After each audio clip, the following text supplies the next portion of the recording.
Whenever I get to a new place where I'm going to be spending some time, first thing I love to do is go wandering. No map, no plan, just go wander around. I never get lost, because all who wander are not lost. I think Tolkien said that, right? Wandering and wonder for wonder's sake, that's what I like to do. I generally wander until my curiosity is satisfied, and then I move on to the next thing. When I was younger, I might venture a little further into the woods if I visited an outdoor space, or I might go a little outside of the city that I'm visiting, but I'm a middle-aged adult now, so I do have a map. I tend to stay within a smaller radius. But as we all grow, we know there's still that kid inside who wants to explore.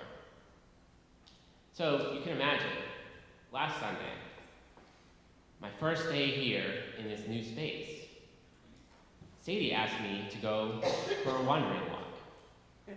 I was overjoyed. This is my element. Just wandering around, wondering aloud about the things we noticed. What ideas came to mind being in this newly changed space. This is my oldest relationship with curiosity. Curious wandering. It deepens my connection with the earth and with humankind's effect on it.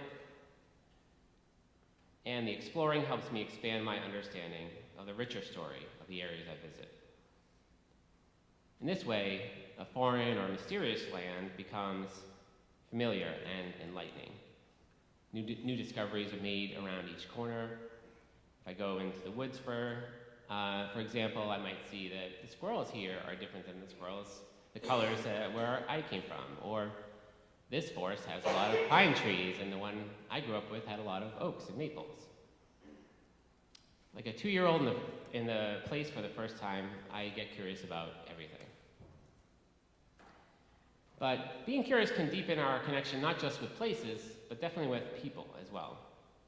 When we're curious to learn more about someone else, once the background of our everyday lives becomes more into focus. The people and the faces we pass by each day become the stories of their lives. We might learn of a nurse who works 60 hours a week and barely has time and energy to take care of her own family. Or a 20-something living at home, working 2 jobs, just trying to get a place for their own. Or you might have a friend who you haven't heard from in a while, and then you connect and you find they're desperately looking for work since the government canceled their company's contract. When we get caught up in the busyness of our daily lives, so much so that we don't notice changes in the people around us, this happens to us a lot, and we need to resist the temptation to think that, well, we're all too busy to be curious about each other. These are hard times for so many people, and it's easy to just say, well, we can reconnect when things settle down. It might not be time for things to settle down. We need to connect now, more than ever, especially if we want to attempt to build that beloved community that we talk about. So connecting with people, how is that done? How do we connect in such a way that we're not just saying hi, but we're trying to make the world better? Well, gathering here in community is a start, for sure. I'm wondering how we go even deeper than just being here, being present. What deepens our connections to each other in a way that the world benefits is when we are ever curious about our lives. Sometimes you might just say something that puts another person at ease or opens them up to you. A kind word, an interested question, an honest observation. Then you listen with intention and an open mind.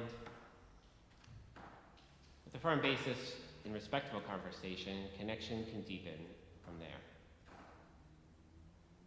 Now, for some here, that short process I just described, that comes natural. Of course, you say these things to random strangers and friends alike. It's what you've always done, it's who you are. For others, it's not so easy. Talking to people we know can be a little scary, and might be a barrier for connection. This is where our topic of curiosity can help. Those barriers sometimes are in the way of judgments we make, or assumptions, or perhaps we have other defense mechanisms to tell us, don't talk to them, don't reach out. We let what we might think is going on with them dictate how we engage. But we should remind ourselves, and even if there's always more to know, and that those barriers will break down if we just try harder. So we might lean into curiosity, and some questions might emerge from there. Like, why did that person seem in such a bad mood? Why were they avoiding me? Or if they said something that didn't sit right with me, where did that come from? We activate those wondering questions, and opening emerges to learning more and connecting deeper with that person. Curiosity can expand empathy in this way, or it helps to create it when we don't have it already. It helps both person who might have said something insensitive to realize it hits hard for others, though it did not affect their own sensibilities. It also helps those who are offended by something someone said say, ouch, but also to help them understand, where is that disconnect that they said that to me? As many of us might know, empathy is called a superpower. It strengthens relationships and builds a stronger, more resilient community. And the more we remain curious about each other, the things we do, and the things we say, the stronger foundation becomes for that community to grow. When we deepen our connection, our understanding of and connection to others, it brings us closer to a value of interdependence, which our association has highlighted as vital to Unitarian Universalism in this moment in history. Now we hear that word interdependence. It doesn't just mean being good stewards of the environment around us, though we should, but that we must recognize in each other that our liberation from oppressive structures is bound up in the liberation of everyone from under the weight of these structures. Curiosity can spark the transformation needed to make such a liberation at least a possibility. In that reading today, the beautiful poem and story from Leanne McElroy, she recounts how the impulse of curious wonder compels the children to turn away from the teacher's lecture, as that serious fruit growing from a tree outside had commanded their attention. At that point, the teacher had to make a decision. She could stifle their curiosity and try to gain control back of the entire classroom. A lot of us may have been in situations where that's what the teacher decides to do. Or the teacher could go with the flow and see what it led to. Each of those choices had consequences that could have been potentially unfavorable. But that's the risk of the curious impulse.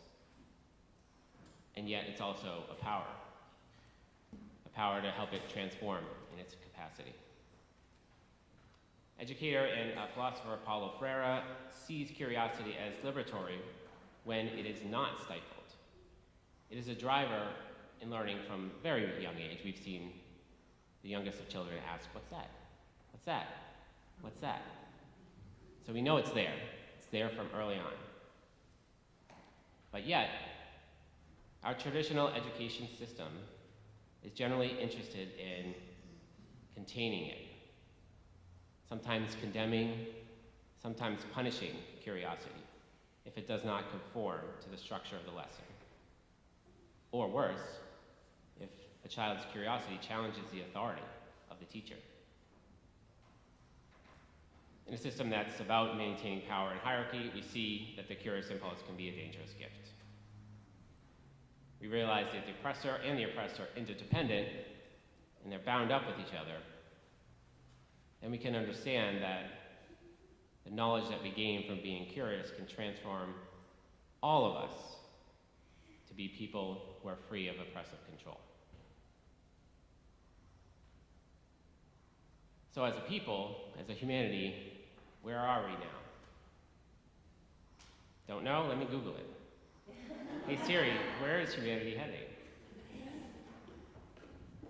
We can get instant answers. See, she's even telling me what the answer is. I will check that out later. But you see, we have, all of us that have a phone like this have access to immediate gratification. It just costs us our time and attention, right? It used to be that humanity could delay the gratification or curiosity a bit because we didn't have that instant answer machine. Our brains learned to work overtime on a problem and apply ourselves for however long it took to get something done. The bridges that were built and the synaptic connections that were made in our brain are stronger when they are forged with more work and effort. And they can connect to multiple neural pathways the more that you work on something as a result. And when these kind of bridges and connections are made in a church setting, we kind of call that resilience. We are resilient because our minds are open to knowing more. When our curiosity is activated, we hunger for more knowledge, and when it's satisfied, we feel accomplished. Same thing happens when we're hungry for food. And like with food, we continually look to get curiosity fulfilled. It just keeps coming up. So the less we stifle that impulse, the more healthy we can be mentally, and the more able we are to expand our knowledge and understanding of the world. So my final words to you, friends, are let's stay curious about people, their stories, about new places and stories there, about knowledge and ideas, about systems and cultures. Wherever that curious impulse takes you, let this curiosity connect us, enlighten us, and transform us because we really need it right now.